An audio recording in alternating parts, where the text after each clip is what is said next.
நேர்கள் கேட்டுருக்கீங்க hello doctor நிகழ்ச்சியில் இன்றைக்கி புதுச்சேரி ஜிப்மர் மருத்துவமனையின் பொது மருத்துவத்துறையின் பேராசிரியர் டாக்டர் பாலமுருகேசன் அவர்கள் ஆலோசனைகள் வழங்கிட்டு இருக்காங்க. தொடர்ந்து பேசலாம் சார். இப்போ கோடை காலத்தில் வந்து ஒரு முக்கியமான பிரச்சனைனா நீர் இழப்புங்கிறது ஒரு முக்கியமான பிரச்சனையாக இருக்குது இல்லையா? அதை பற்றி சொல்லுங்கள் சார். இப்போ நார்மலாக நீங்கள் பார்த்தீங்கன்னா ஒரு பெரியவங்க, நம்ம வந்து அடல்ட்டை பற்றி தான் பேசுகிறோம். அந்த பெரியவங்க பார்த்தீங்கன்னா ஒரு 20 வயசுலேருந்து எல்லாருமே பெரியவங்க தான் சொல்கிறோம். அதில் நம்ம ஒரு நாளைக்கு வந்து அருந்தக்கூடிய நீரின் அளவுன்றது ஒன்று இருக்குது. நார்மலாக ஒரு சுகாதாரமான மனிதனுக்கு வந்து பார்த்தீங்கன்னா 1 ml/kg, அதாவது 1 ml யூரின்றது வந்து 1 கிலோ 50 கிலோ இருந்தாருன்னா 1 மணி நேரத்துக்கு வந்து 50 ml யூரின் வரணும். ஸோ குறைஞ்சபட்சம் ஒரு 1.5 லிட்டர் யூரின் வரும். நம்ம அதுக்கு தந்தா அப்படி வந்து ஒரு நாளைக்கு வந்து நீங்கள் பார்த்தீங்கன்னா ஒரு 2 லிட்டருடைய தண்ணி ஒரு நாளைக்கு 8 கிளாஸ் நம்ம ரஃபாக வச்சுக்கிறோம்னு வச்சுக்கோங்களேன். அந்த தண்ணீர் நீர் என்பது பார்த்தீங்கன்னா நீர் இருக்கக்கூடிய உணவுப் பொருட்கள். நீர்னால் நம்ம சாதாரண வாட்டர், அது இல்லாமல் இளநீ மற்ற ஜூஸு, காஃபிலையும் தண்ணி இருக்குது, பாலில் இருக்குது. இது மாதிரியான ஒரு பதார்த்தங்கள் எல்லாம் சேர்த்து பார்த்தீங்கன்னா ஒரு 2 லிட்டர் நம்ம குடிக்கணுன்றது வந்து ஒரு இது வந்து இதனுடைய அளவு வந்து பார்த்தீங்கன்னா குளிர்காலத்தில் நம்ம கம்மியாக இருந்துவோம். இல்லை குளிரூட்டப்பட்ட நம்ம ஒரு அறைகள்லேயே வேலை பார்க்குறோன்னு சொன்னால் அதனுடைய அளவு. ஆனால் எந்த மாதிரியான சூழ்நிலைகள் நம்ம இருந்தாலும் ஒரு நாளைக்கு 2 லிட்டர் குடிக்கணுன்றது ஒரு மிக முக்கியமான ஒன்று. அதுவும் வந்து நம்ம இந்த மாதிரி வெயில் காலங்களில் நீங்கள் வந்து குறிப்பாக வெயில், அதாவது சன்லைட்டு கீழே, சூரிய ஒளியின் கீழே நம்ம வேலை பார்க்கக்கூடிய விவசாயிகள் மற்றும் வெவ்வேறு வேலைகளை செய்யக்கூடிய கட்டட தொழிலாளர்கள் இவர்கள்லாம் பார்த்தீங்கன்னா அவங்களுக்கு வந்து நமக்கு தெரியாமல் லாஸ் பண்ணனா வேர்வையின் மூலமாக அதிகப்படியான நீரிழப்பு ஏற்படுகிறது. அந்த நீரிழப்பை ஈடுகட்டுவதற்காக சிறிதளவு அதிகப்படியான நம்ம தண்ணீர் அருந்த வேண்டியிருக்கும். அந்த நீரானது சாதாரண தண்ணீராக இருக்கலாம், இல்லை இளநீராக இருக்கலாம், இல்லை மோராக இருக்கலாம், இல்லை அந்த சூழ்நிலையில் கிடக்கக்கூடிய ஒரு பழச்சாறாக இருக்கலாம். அது அவங்களுக்கு சப்போஸ் சர்க்கரை நோய் போன்ற பாதிப்பு இல்லை என்றால் அதுக்காண்டி பழச்சாறு டாக்டர் சாப்பிட சொல்லி நிறையா சாப்பிடலான்னு சொன்னால் சுகரோட அளவு கூடி போயிடும். அதை மட்டும் நம்ம கருத்தில் வச்சுக்கணும். ஸோ ரொம்ப சிறந்ததுன்னு பார்த்தீங்கன்னா மோர், சாதாரண தண்ணி, வாட்டர். நீங்கள் வாட்டர்னா கேட்கலாம், மினரல் வாட்டர் சாப்பிடலாம், சாதாரண வாட்டர் குடிச்சுக்கோங்க. அதே மாதிரி இன்னொரு முக்கியமாக நீர் குளிர்ந்தும் பொழுது அந்த குளிரூட்டப்பட்ட, அதாவது டீப் ஃப்ரீஸ், இப்போ சில் பண்ண தண்ணி குடிக்கும் போது நிறைய குடிக்கிற மாதிரி தோணும். ஸோ மிதமாக குளிரூட்டப்பட்ட தண்ணியை குடிக்கிறது ரொம்ப நல்லது. இந்த மாதிரி வச்சு நம்ம வந்து நம்ம உடலுக்குடைய நீரினுடைய தன்மை, அதாவது வாட்டர் பேலன்ஸை நம்ம வந்து மெயின்டைன் பண்ணோம்னா இந்த நீரிழப்புனால் வரக்கூடிய பாதிப்புகள் இல்லாமல் நம்ம தவிர்த்துக்கலாம் இந்த வெயில் காலத்தில். சார், இதுக்கு என்ன மாதிரியான உணவுகள் எடுத்துக்கிறது நல்லதாக இருக்குது? அதாவது இயற்கையாகவே கிடைக்கும் இல்லையா? நீங்கள் இப்போ வந்து நம்ம வந்து ஸ்பெசிஃபிக்காக இதுக்கு உணவுகள் என்று சொன்னால் வந்து அந்த சீசனல், இப்போ நான் ஏற்கனவே சொன்னேன், தண்ணீர் குடிக்கலாம், இளநீர் அருந்தலாம், மோர் அருந்தலாம். அந்த காலத்தில் கிடைக்கும் தர்பூசணி போன்ற நுங்கு மிக நல்ல இந்த பர்டிகுலர் சீசனில் பார்த்தீங்கன்னா அந்த மார்ச் மாதத்துலேருந்து ஜூன் மாதம் வரைக்கும் நுங்கு மற்றும் பதநீர்னு சொல்லக்கூடிய உணவையும் நம்ம வந்து அருந்தலாம். இதெல்லாம் அறுத்துக்கலாம். அது இல்லாமல் வந்து இந்த காலத்தில் கிடைக்கக்கூடிய அவங்கவுங்க வசந்த அப்படி ஃப்ரூட்ஸ் ஒரு பவுல் சொல்லக்கூடிய சின்ன ஒரு கிண்ணம் அளவக்கூடிய ஒரு 50 கிராமிலிருந்து 100 கிராம் அளவுக்கு அந்த நீர் சத்து அதில் அதிகமாக இருக்குது. நீங்கள் பார்த்தீங்கன்னா இப்போ ரொம்ப எளிமையாக விலை மிக மலிந்து கிடைக்கக்கூடிய தர்பூசணி எடுத்துக்கொள்ளலாம். அது இல்லாமல் நீங்கள் பார்த்தீங்கன்னா நுங்கு, நீங்கள் சொன்ன நுங்கு எடுத்துக்கலாம். கொய்யாப்பழம் அருந்தலாம், கொய்யாப்பழம் சாப்பிடலாம். அதான் நீர் சத்து வந்து இருக்குது. பழங்கள் எல்லாத்துலேயுமே இருக்குது. நம்ம என்ன கிடைக்குதோ எடுத்துக்கலாம். இது இல்லாமல் நீங்கள் வந்து இப்போ நீங்கள் பார்த்தீங்கன்னா எல்லா இடங்களிலும் நகரத்தில் இருக்கக்கூடியது பார்த்தீங்கன்னா இயற்கையான உணவு முறையான கம்மங்கூழ், கேழ்வரகு கூழ் மற்றும் அந்த ராகின்னு சொல்லக்கூடிய கேழ்வரகு, நவதானிய சிறுதானிய வகையில் செய்யக்கூடிய உணவுகளை நீங்கள் மோர் சேர்த்தோ மோர் சேர்க்காமலேயோ அருந்திக்கொள்ளலாம். அதான் நம்ம வந்து ஒரு 50 வருடங்களுக்கு முன்னால் நீங்கள் பார்த்தீங்கன்னா அந்த சிறுதானியங்களுடைய கன்சப்ஷன், சாப்பிடு குறைஞ்சு போய் வெள்ளை ரகமான அரிசியையும் மட்டும்தான் சாப்பிட்டுட்டு இருக்கோம். இப்போ நம்ம வந்து நகரத்தில் இப்போ திருப்பி பார்த்தீங்கன்னா ஒரு சைக்கிள் திருப்பி வர்றது போல் இப்போ நம்ம வந்து ராகி, கம்பு, சோளம், வரகு அந்த மாதிரி சிறுதானியங்களை உண்டு. அதில் ராகி அண்டு கம்பு வகையில் செய்யக்கூடிய கூழ் மற்றும் கேழ்வரகு கூழ் என்பது மிக நன்றாக இந்த வெப்பத்தை தணிக்கக்கூடிய ஒரு உணவுப் பொருட்கள். சார், இப்போ நம்ம உணவை பற்றி பேசும்போது பார்த்தீங்கன்னா ஃபுட் பாய்சனிங்னு ஒன்று ஆகுது இல்லையா? மிக சரியான கேள்வி. எதனால ஆகுது சார்? இப்போ நீங்கள் பார்த்தீங்கன்னா நார்மலாக வந்து நம்ம வந்து ஒரு வேலைக்கு செல்பவர்கள் பார்த்தீங்கன்னா இப்போ நம்ம ஊரில் எல்லாத்துலேயுமே கிராமப்புறங்களில் பார்த்தீங்கன்னா யாருமே காலையில் வந்து இட்லி, தோசை போன்ற உணவுப் பொருளை செய்ய மாட்டாங்க. ஒரே முறையாக வந்து ஒரு சாதமோ இல்லை ஏதோ செஞ்சு நம்ம வைக்கும் பொழுது வெயிலின் தாக்கம் அதிகமாக இருக்கும் பொழுது வெயில் நேரங்களில் அதை நம்ம சரியான முறையில் பாதுகாத்து வைக்க முடியாமல் ஓப்பனாக வச்சிடுறோம் பாத்திரத்தில். இப்போ நேரம் அதிகமாகும் பொழுது அந்த உணவில் வந்து பாக்டீரியாக்களுடைய தாக்கங்கள் வந்து ஃபுட் பாய்சனிங் வருது. அதில் நீங்கள் 2 வகையாக இருக்குது. ஒன்று வந்து ப்ரீஃபார்ம்ட், அதாவது ஏற்கனவே அந்த அந்த பாக்டீரியானால பேசிலஸ் சீரியஸ் போன்ற பாக்டீரியா மூலமாக அதில் டாக்ஸின் உருவாகி அதாவது நொதித்து போன கெட்டுப்போன உணவை அருந்தும் பொழுது அந்த உணவில் இருக்கக்கூடிய பாக்டீரியாவின் காரணமாக நமக்கு தெரியாது இந்த உணவு கெட்டு போயிருக்குன்னு. ஆனால் அந்த இதில் ஏற்கனவே கிருமி இருக்கிறது நம்ம வந்து டெஸ்ட் பண்ணி பார்த்தா. இப்போ நீங்கள் பார்த்தீங்கன்னா அந்த உணவு கெட்டு போகிறது நீங்கள் பார்த்தீங்கன்னா சவர்மான்னு சொல்லக்கூடிய ஒரு உணவு எல்லாரும் அருந்துறாங்க. அந்த சவர்மாவை வந்து நம்ம வந்து கரெக்டாக அதை க்ளீன் பண்ணி டெய்லி அதை இது பண்ணால் மட்டும்தான் இருக்கும். அதுலேயும் சால்மனல்லா பாராடைஃபின்னு சொல்லக்கூடிய ஒரு பாக்டீரியா வந்துடுது. அது மிக முக்கியமாக வந்து வயிற்றுப்போக்கு ஏற்படுத்துது. இந்த ஃபுட் பாய்சனிங் எல்லாம் வயிற்றுப்போக்கு, வாந்தி இது மாதிரி ஏற்படுத்தி அதிகப்படியாக நீரிழிப்பை ஏற்படுத்தி சில பேருக்கு வந்து சரியான நேரத்தில் கவனிக்காவிட்டால் அக்யூட் கிட்னின்னு சொல்லக்கூடிய சிறுநீரக பாதிப்பு, அதாவது உப்பு சத்து அதிகமாகி சில நேரங்களில் வந்து டயாலிசிஸ் என்ன பண்ணக்கூடிய அளவுக்கு போயிடுது. அக்யூட் கிட்னி இன்ஜுரி, அதாவது அக்யூட் கிட்னி ஃபெயிலியர் என்ற நிலைமைக்கு கொண்டு போய் விட்டு விடுகிறது. அதனால் நம்ம வந்து ஏன்னா ஒரு பேதி தானே வாந்தி தானே என்று நம்ம வந்து எளிதாக எடுத்துக்கொள்ளாமல் அந்த நம்ம வாந்தியும் பேதியும் சேர்ந்து கொள்ளாமல் நம்மளால் வாய் வழி எடுக்க முடியாது. அப்போ மருத்துவரை அணுகுவது தான் நமக்கு மிக சரியான வழிமுறையாக இருக்கும் என்பது என்னுடைய கருத்து. சார், அந்த உயர் ரத்த அழுத்தம் அந்த மாதிரியான பிரச்சனைகள்லாம் இருக்கு இல்லையா? ஆமாம். இப்போ இந்த வெயில் காலத்தில் நீங்கள் பார்த்தீங்கன்னா அதாவது வெயில் காலமாகட்டும், மழை காலமாகட்டும், குளிர்காலமாகட்டும், எந்தவித சீதோசனையாக இருந்தாலும் இதெல்லாம் நமக்கு வரக்கூடிய வாழ்க்கை முறை சேர்ந்த லைஃப் ஸ்டைல் டிசார்டர்ஸ்னு பேர். வாழ்க்கை முறைனா மரபு வழியாகவும் வருது. இப்போ சக்கரை நோய் மற்றும் உயர் ரத்த அழுத்தம், இந்த 2 நோய்கள் இருக்காங்கன்னா அந்த நோய்க்கு மருந்துகளை தவிர்க்காமல் எடுக்க வேண்டும். நீங்கள் வந்து உங்களுக்கு வந்து எல்லாருக்கும் நீங்கள் போய் வந்து டாக்டர்கிட்ட போயிட்டு நம்ம ரத்தத்தில் சர்க்கரையினுடைய அளவை ஒவ்வொரு நாளும் பரிசோதிக்கக்கூடிய வாய்ப்புகள் வராது. ஒரு மாதத்துக்கு ஒரு முறையோ இல்லை 2 மாதத்துக்கு ஒரு முறையோ நீங்கள் பரிசோதிக்கிறீங்கன்னா, ஆனால் மாத்திரையை விடாமல் நீங்கள் எடுத்துக்கொள்ள வேண்டும். இப்போ வந்து வெயில் காலத்தில் வந்து நீங்கள் சொன்ன மாதிரி ஒரு நோய் கிருமி தாக்குறோம், ஈவன் வந்து நீங்கள் பார்த்து ரன்னிங் நோஸ் ரைனோரின் வைரஸ்னு வரும். அந்த நேரத்தில் நமக்கு பார்த்து நம்மளால் உணவு எடுக்க முடியாது, தொண்டை வலி வந்திருக்கும். அப்போ வந்து நம்ம மாத்திரையை வந்து அதாவது இன்சுலின் எடுப்பவர்கள் அதனுடைய அளவை குறைச்சிடணும். பிபி மாத்திரை எடுக்கிறவங்கலாம் கட்டாயமாக மாத்திரை போட்டு தாகணும். இல்லை முடிந்தவரை அந்த மாதிரி உங்களுக்கு ஒரு மயக்கம் மாதிரி வருதுன்னா அருகில் இருக்கும் மருத்துவண்டி ரத்த அழுத்தத்தை நம்ம நினச்சிக்குவோம் மயக்கம் வர்றது வந்து நம்ம சாப்பிடாதனால தான், அப்போ அதனால் நம்ம மாத்திரையை விட்டுடலான்னு சொல்லி. ஆனால் அந்த நேரங்களில் அந்த மாத்திரையை விடுவதனால பலவித பாதிப்புகள் வர வாய்ப்புகள் இருக்கிறது. இப்போ உயர் ரத்தத்தில் ரொம்ப அதிகமாச்சுன்னா பக்கவாதமோ இல்லை மூல ரத்த குழாய் வெடிப்பு போன்ற ப்ராப்ளங்கள் இல்லை ஹார்ட் அட்டாக் போன்ற ப்ராப்ளங்களும் ஏற்படுத்தலாம். அதனால் வந்து இந்த நாள்பட்ட நோய்களுக்கு எடுக்கக்கூடிய மருந்துகளை தவிர்க்காமல் அந்த வெயில் காலத்தில் பாதிப்பு ஏற்படக்கூடிய பாதிப்புகளை மனதில் வச்சு இந்த மருந்துகள் நம்ம வந்து விடக்கூடாது. அதான் மிக முக்கியமானது. தொடர்ந்து பேசலாம் சார், ஒரு சிறிய இடைவெளிக்கு பிறகு. நன்றி.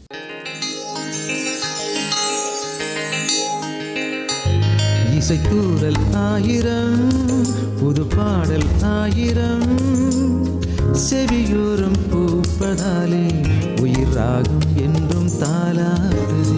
தமிழ் பாடல் காவியம் அமுதூரும் ஓவியம் இசை மாலை கேட்பதாலே நெஞ்சம் பூக்கும். சுவைதான் இன்றே புது ராகம் தண்ணி கேட்கலாம்.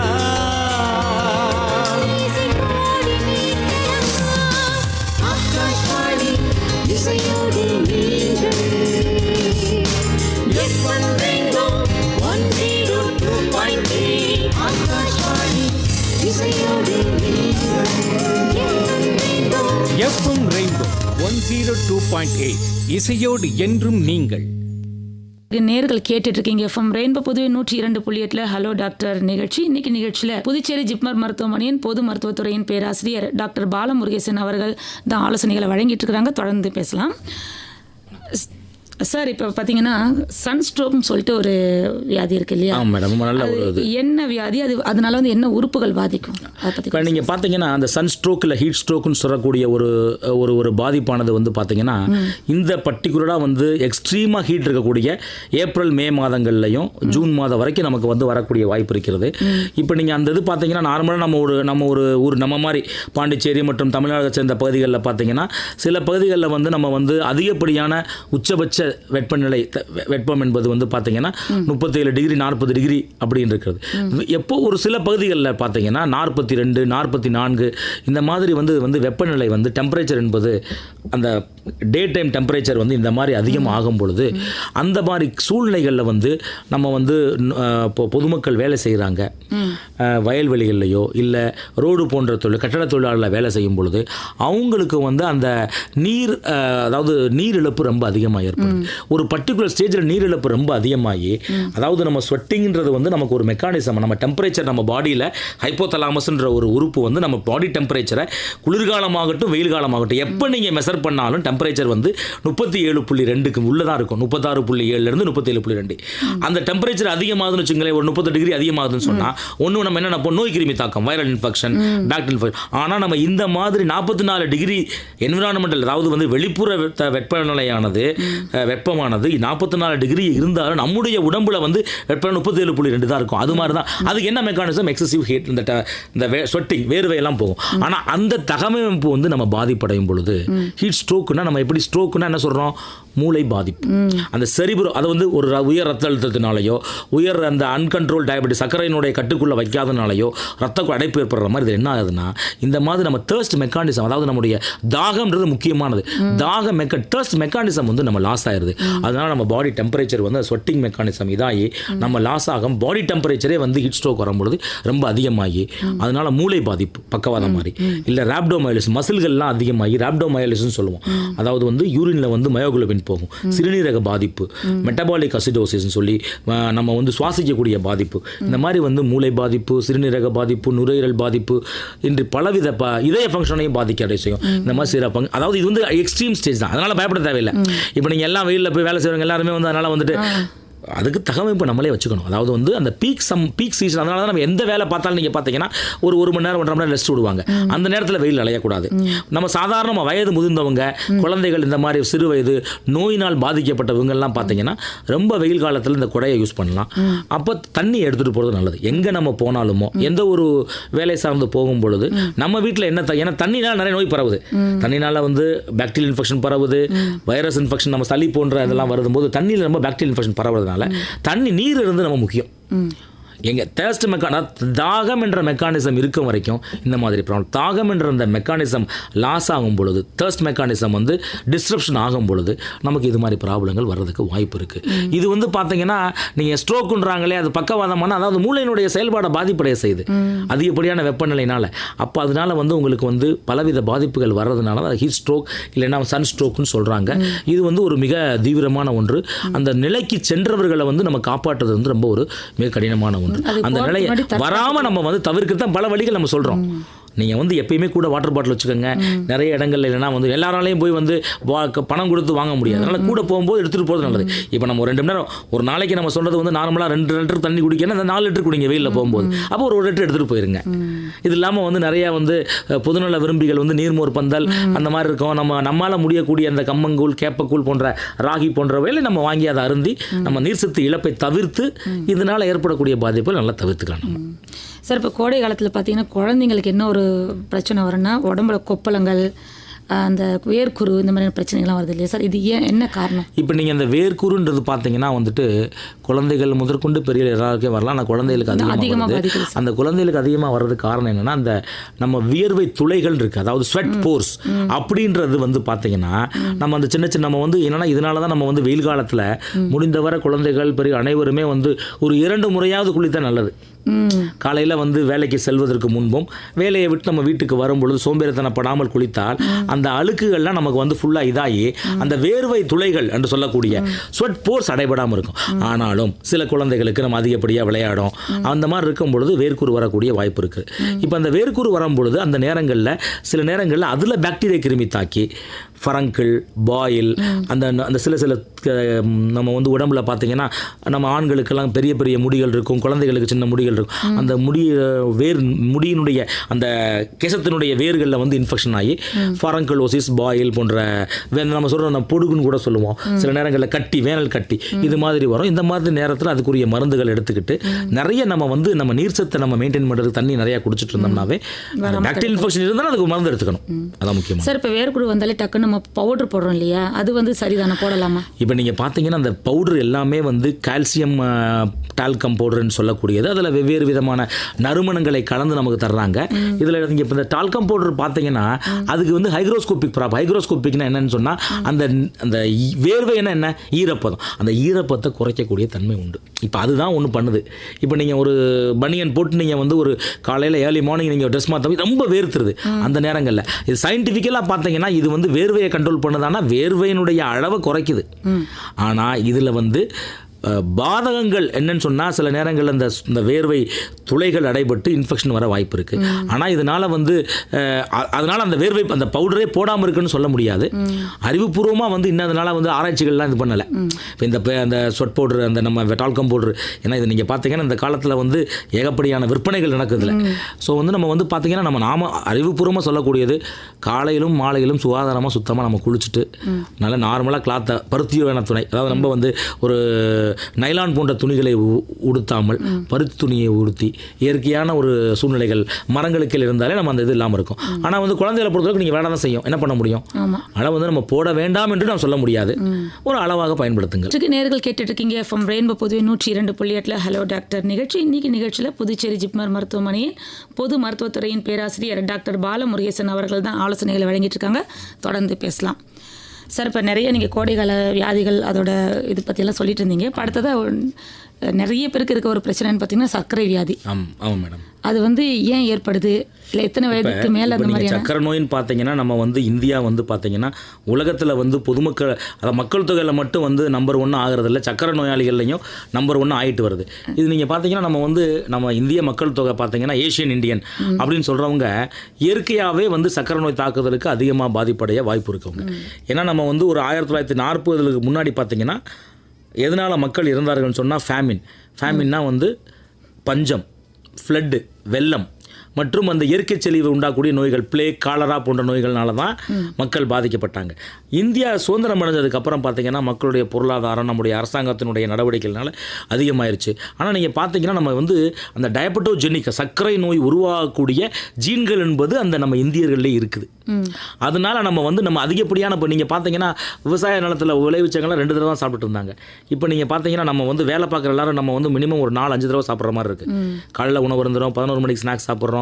ஸோ இதெல்லாம் சேர்க்கும் பொழுது ஆனால் எல்லாருக்கும் சர்க்கரை நோய் வரது கிடையாது. இப்போயும் நீங்கள் பார்த்தீங்கன்னா ஒரு அர்பன் ரூரல் இருக்குது. அர்பன்னா நகரப்புறங்களில் வந்து பார்த்தீங்கன்னா ஒரு 18-20% பேருக்கு சர்க்கரை நோய் இருக்குது. கிராமப்புறத்தில் ஒரு 15% பேருக்கு இருக்குது. ஆனால் எத்தனை பேர் கண்டுபிடிக்காமல் இருக்காங்க அப்படின்றது நமக்கு தெரியாது. ஸோ சர்க்கரை நோயின்றது வந்து நம்ம வந்து ஒரு 100 பேர் எடுத்தோம்னா 20 பேருக்கு இருக்குது. அதாவது 1 in 5ன்னு சொல்லிக்கலாம். அப்போ என்னென்னா அந்த சர்க்கரை நோய் கண்டுபிடிப்பு இப்போ என்ன சொல்கிறாங்க, சர்க்கரை நோய் என்பது ஒரு குறைபாடை ஒழிய நோய் கிடையாது. இது 2 வகை இருக்குது, டைப் 1 டைப் 2. சிறு வயதினர், அதாவது குழந்தைகள்லேருந்தே பாதிப்பு, 6 மாதத்து குழந்தைலேருந்து அந்த குழந்தைகளுக்கு வந்து ஆட்டோ இம்யூன் ப்ராசஸ்னால அந்த பீட்டா செல் சொல்லக்கூடிய கணையத்தில் இருக்கக்கூடிய பீட்டா செல்ஸ் தான் இன்சுலின் செக்ரேட் பண்ணுது. ஆல்ஃபா செல்ஸ், பீட்டா செல், அதில் பீட்டா செல் அந்த இன்சுலின் செக்ரேட் பண்ணக்கூடிய செல் எல்லாம் அழிஞ்சு போயிடுது. அப்போ அவங்க குழந்தை வயதுலேருந்து நமக்கு வந்து இன்சுலின் போட்டுகிட்டே இருக்கணும். அது வந்து insulin dependent diabetes type 1. Type 2ன்றது பாருங்கள் இப்போ முந்திலாம் 40 வயசுக்கு மேலேன்னு சொன்னாங்க, இப்போ 25 வயசில் கூட வருது. முன்னாடி அவங்க ஜென்ரேஷன், அதாவது அவங்க அப்பா அம்மாவுக்கோ யாருக்கோ இருந்ததுன்னா வேகமாக வரக்கூடியது இருக்குது. அது இல்லாமல் இப்போ மோடின்னு சொல்லி, அதாவது 2 தலைமுறைக்கு மேலே ஒரு குடும்பத்தில் இருந்தால் அதுக்கு ஜீன் காரணம்னு சொல்கிறாங்க. அந்த ஜீனை கண்டுபிடிக்கலாம். ஆனால் இன்னும் அந்த அளவுக்கு நமக்கு எல்லா இடங்களையும் அந்த வசதி வரல. அந்த ஜீன் நம்ம என்ன ஜீன் கண்டுபிடிக்கிறதுக்கு நம்ம அதனால் என்ன ஒரு பண்ணலான்னு சொன்னால் சர்க்கரை நோய் வந்த பிறப்பாடு உணவு கட்டுப்பாடு, வாழ்க்கை முறை மாற்றம். இப்போ நம்ம அந்த வாழ்க்கை முறை மாற்றம்ன்றதை வந்து மருத்துவத்தை என்ன சொல்லுவாங்கன்னா தம் மாதிரி பெருவிரல், கட்டை விரல் இல்லைன்னா அந்த விரல் எந்த விரலும் வேலை செய்யாது. ஸோ கட்டை விரல் மாதிரி நம்ம வந்து அந்த வாழ்க்கை முறை மாற்றம், நடைப்பயிற்சி, ஒரு நாளைக்கு வந்து 30 நிமிடங்கள் நடைப்பயிற்சி, வாரத்தில் 5 முறை பண்ணுறது. செறிவூட்டப்பட்ட ஒரு செறிவூட்டப்பட்டனா நம்ம ஈஸியாக நம்ம சர்க்கரையில் கூட்டக்கூடிய அந்த கார்போஹைட்ரேட்னு சொல்லக்கூடிய வந்து ஜாங்கரி, ஜிலேபி அந்த மாதிரி உணவுகளை தவிர்த்துட்டு நிறைய பயிறு வகைகள், நிறைய வந்து நம்ம வந்து வெள்ளரி பிஞ்சுன்னு சொல்லக்கூடிய அந்த நீர்ச்சத்து அதில் கூட இருக்குது. நீங்கள் பார்த்தோன்னா வெயில் காலத்தில் வெள்ளரி பிஞ்சு, சலாட் வகையான உணவுகளை நம்ம வந்து பழங்கள் கொஞ்சம் தான் வந்து சேர்த்துக்கலாம். ஆனால் சக்கரை நோயால் இருக்கும் பொழுது இப்போ வந்து இந்த மாம்பழம் கிடைக்கும், ரொம்ப சப்போட்டா கிடைக்கும், அதெல்லாம் வந்து சக்கரை அளவு அதிகப்படுத்தும். ஸோ சிறு அளவு யூஸ் பண்ணணும். சக்கரையுடைய அளவை அதிகப்படுத்தாத கொஞ்சம் இந்த மாதிரி நம்ம வந்து வெள்ளரி பிஞ்சு மற்றும் இதெல்லாம் நம்ம சாப்பிட்டு நம்ம இது பண்ணலாம். ப்ளஸ் உடற்பயிற்சி இல்லாமல் மருந்துகளை எக்காரணம் கொண்டு தவிர்த்திடக்கூடாது. இதுதான் முக்கியமானது. அது இல்லாமல் நம்ம சக்கரை நோயாளிகள் பார்த்தீங்கன்னா ரொம்ப முக்கியமாக பண்ண வேண்டியது, டெய்லியும் வந்து சொல்லுவாங்க நிறைய பேருக்கு வந்து ரொம்ப பெரிய தொப்பை இருக்கும், காலை வந்து எக்ஸாமின் பண்ணணும் டெய்லி. ஏன்னா அங்கே தான் வந்து காலை நம்ம நெக்லெக்டட். ஒவ்வொரு நிமிடமும் உலகத்தில் எங்கேயாவது ஒரு மூலையில் வந்து சக்கரை நோயாளிகளாக காலை எடுத்துகிட்டு இருக்காங்க. ஸோ அதனால் நம்ம ஊர்லன்னு கிடையாது, உலகத்தில் எங்கேயோ இடத்துல. ஸோ அந்த கால் பாதிப்பு அதாவது உணர்ச்சிகள் இல்லாமல் போகிறதுனால நம்ம வெளியே போகும்பொழுது நம்ம வீட்டுக்குள்ளே எம்சிஆர் செப்பல் போடுன்றாங்க. கூர்மையான ஆயுதங்களை அதாவது இந்த குத்து தவிர்க்கிறதுக்கு ப்ளஸ் கண் பராமரிப்பு 6 மாதத்துலேருந்து 1 வருஷத்துக்கு வரை கண் செக்அப் பண்ணிக்கோங்க. ஹெச்பிஓன்னு சொல்லக்கூடிய கிளைகாசிரிக் ஹீமோகுளோபின் 3 மாதத்துக்கு வரை பண்ணிக்கோங்க. மாதத்துக்கு 2 மாதத்துக்கு வரை சுகர் செக்அப் பண்ணி நீங்கள் கண்ட்ரோலில் வைங்க. இது இல்லாமல் ரத்த அழுத்தமாக உங்களுக்கு கூட இருக்கலாம். ரத்த அழுத்த பரிசோதனை நீங்கள் பண்ணிக்கிட்டு உணவு கட்டுப்பாடு, உடற்பயிற்சி, சரியான மருந்துகள் மற்றும் மனதை ஒருமைப்படுத்தி வைக்கிறது எல்லாமே சேர்த்தா சர்க்கரையை வந்து நம்ம கட்டுக்குள்ளே வைக்கிறது. இது இப்போ நிறைய பேர் சொல்கிறது என்ன, சர்க்கரையில் அக்கறை. அதாவது நம்ம வந்து உணவு நம்ம எப்படி நம்ம உடம்பை நம்ம கண்ட்ரோல் வைக்கிறோம், சர்க்கரையில் நம்ம அக்கறை கொள்ளுன்றது முக்கியமான நிச்சயம் சார். சார் இப்போ சர்க்கரை வியாதினால ஏதாச்சும் குறிப்பிட்ட உறுப்புகள் பாதிக்கிறதுக்கு மிக மிக முக்கியமான கேள்வி. இப்போ நான் ஏற்கனவே சொன்ன மாதிரி கால் பாதிப்பு அதில் ஏன் வருதுன்னா ரத்த குழாய்கள் பாதிப்படைகிறதுனாலையும் நரம்புகள் பாதிப்படைனாலும் வருது. 3 முக்கியமான உறுப்பு மைக்ரோவாஸ்குலர் காம்ப்ளிகேஷன் சொல்கிறது நியூரோபதி நரம்பு மண்டலம் பாதிப்படைகிறது, ரெட்டினோபதி கண் விழித்திரை பாதிப்பு, அப்புறம் நெஃப்ரோபதி சிறுநீரக பாதிப்பு. இப்போ நான் ஏற்கனவே சொன்ன மாதிரி கால் எடுக்கிற மாதிரி இப்போ உலகத்திலேயே வந்து சிறுநீரக பாதிப்பு அதிகப்படியாக ஏற்படுத்தக்கூடிய ஒரு நோய் என்று சொன்னோம்னா சர்க்கரை நோய். சர்க்கரை நோயினால் பாதிக்கப்பட்டவர்கள் சர்க்கரையை கட்டுக்குள்ளே வைக்காதன் காரணமாக அவங்க வந்து என்னென்னா கிரானிக் கிட்னி டிசீஸ்னு சொல்லக்கூடிய சிறுநீரக பாதிப்பு உள்ளாகி அந்த சிறுநீரக பாதிப்பின் காரணமாக இப்போ டயாலிசிஸ் ரத்த சுத்திகரிப்பு பண்ணுறவங்க அதிகமாயிட்டாங்க. ஸோ அதை நம்ம தவிர்க்கணும்னா நம்ம சர்க்கரையினோட அளவை வந்து உணவுக்கு முன்பாக ஃபாஸ்டிங் ஸ்டேட்டஸில் வந்து 90லேருந்து 130க்குள்ளேயும் சாப்பிட்டதுக்கப்புறம் 160-170க்குள்ளேயும் வச்சுக்கிறது ரொம்ப நல்லது. இது வந்து நான் சர்க்கரை நோயாளி சொல்கிறேன். நார்மலாக சர்க்கரை நோய் இல்லைன்னு தெரிஞ்சுக்கன்னா சாப்பிட்றதுக்கு முன்னாடி 100 மில்லிகிராமுக்குள்ளேயும் சாப்பிட்டதுக்கப்புறம் 140க்குள்ளே இருக்கிறதா நார்மல் அளவு. சர்க்கரை நோயாளிகள் 90லேருந்து 130க்குள்ளேயும் சாப்பிட்டதுக்கப்புறம் 160க்குள்ளே வச்சுட்டா ரொம்ப நல்லாயிருக்கும். ஸோ நம்ம வந்து என்னென்னா நம்ம வந்து உணவு கட்டுப்பாடு மிகவும் முக்கியம், வாழ்க்கை முறை மாற்றன்றது அடுத்த ஒரு முக்கியம், மாத்திரைன்றது 3வது.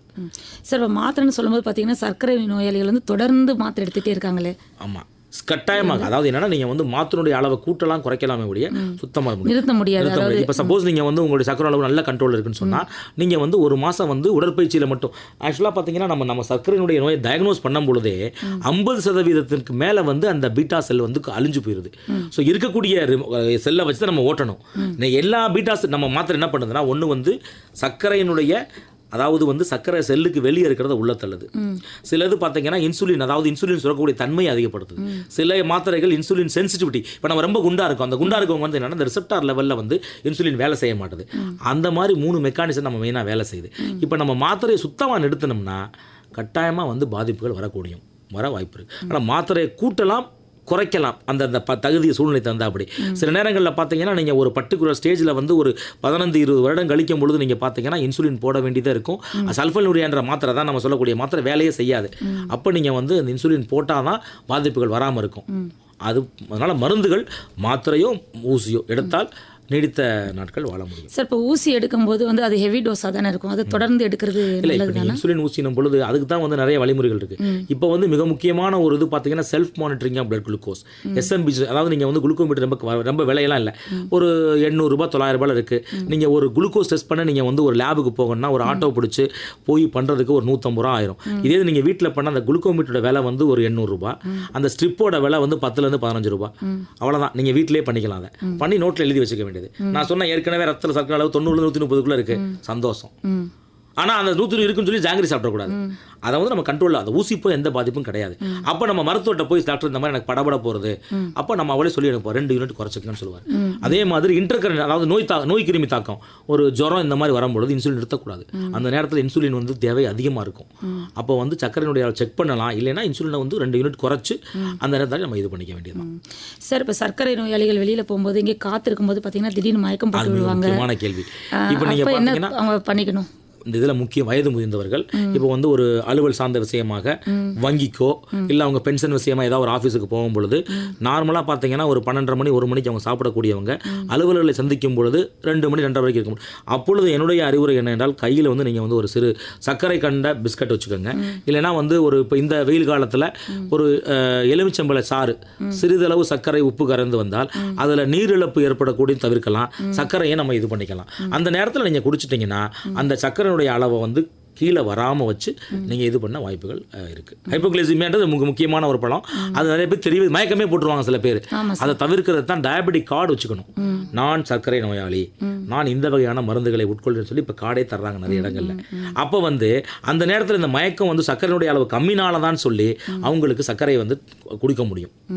பரிசோதனை பண்ணிட்டு மயக்கம் அதிகமானாலும் வரலாம், அதனால் வந்து சர்க்கரை அளவை செக் பண்ணிட்டீங்கன்னா அவங்களுக்கே தெரியும் படபடப்பு இருக்குது அப்படின்னு சொல்லி நம்ம இது பண்ணுறதை பொறுத்து குறிச்சிக்கலாம். இல்லை மருத்துவட்டம் மார்க்கம் சரியாகாத பொழுது மருத்துவரிடம் சென்று ஹைப்போவா ஹைப்பரா என்று பார்த்து பரிகாரத்துக்குரிய வைத்தியம் செய்து கொள்ள வேண்டும். சரி சார், சர்க்கரை வியாதி பற்றி நிறைய தகவல்கள் சொன்னீங்க.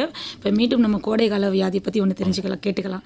பூஞ்சை காளான் தாக்குதல்னு ஒன்று கோடை காலத்தில் அதிகமாக வருது இல்லைங்களா? ஆமாம் மேடம். அது ஏன் வருது, அதை எப்படி நம்ம வந்து இப்போ நீங்கள் பார்த்தீங்கன்னா வந்து இது வந்து டெர்மட்டோஃபைட், அதாவது தோலில் வரக்கூடிய பூஞ்சை காளான் எந்த பகுதியில் வேணாலும் வரலாம். நீங்கள் ரீசெண்டாக பார்த்தீங்கன்னா சக்கரை நோய்கள் ஏன் திருப்பி அதான் நம்ம முக்கியமானது. சக்கரை கருப்பு பூஞ்சை என்று சொல்லக்கூடிய ரைனோ ஆர்பிடோசெரிபிள் மியூகார்மைகோசிஸ் கண்ணை ரொம்ப பாதிப்படைஞ்சது.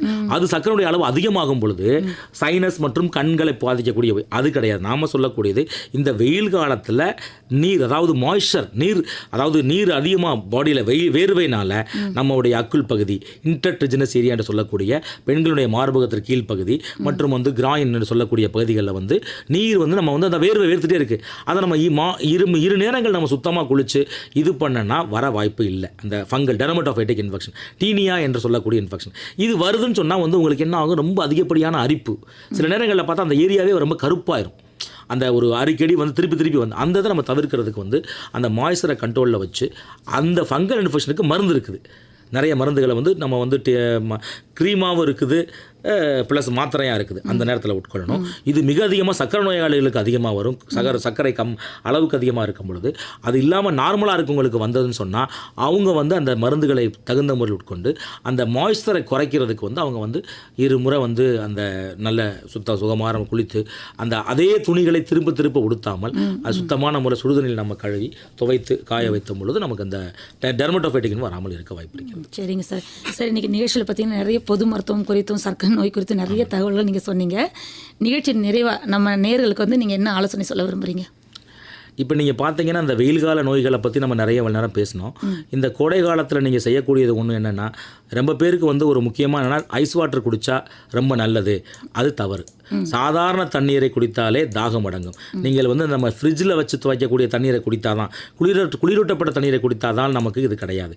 ஸோ குளிரூட்டப்பட்ட வசதி இப்போ எல்லா வீட்லையும் இருக்குது, ரெஃப்ரிஜிரேட்டர் இருக்குது. அது இல்லாத இடங்கள் நீங்கள் பார்த்தீங்கன்னா பொதுவான இடங்களில் நம்ம பஸ் ஸ்டாண்ட் போன்ற இடங்களில் மண்பானையில் வச்சு நம்ம குடித்தாலே நல்லது. ஸோ அதாவது அதிகப்படியாக தேவையான அளவு நீரை அருந்துங்கள். நீரிழப்பை வந்து ஏற்படுவது சகஜம். நீரிழப்பை தவிர்ப்பதற்கு நம்ம வந்து ஒரு முன்னெச்சரிக்கை நடவடிக்கையுடன் அந்த தேவையான நீரை கையில் எடுத்துக்கொண்டு செல்லும் பொழுது நீர் இழப்பை, அதாவது நீர்களை அருந்தி கொள்ளலாம். தேவையற்ற இடங்களில் நீரை அருந்தி நீரினால் வரக்கூடிய வயிறு, காலரா மற்றும் மற்ற பேதி போன்ற நோய்களை தவிர்த்தும் நம்ம நல்ல முறையில் வாழ முடியும் என்பது என்னுடைய கருத்து. ரொம்ப அருமையாக சொன்னீங்க சார். நல்ல பல தகவல்கள், ஆலோசனைகளை வழங்குனீங்க நேயர்களுக்கு. எங்கள் நிலையத்துக்கு வந்ததுக்கு நன்றி சார். நன்றி மேடம், நன்றி. Yeah.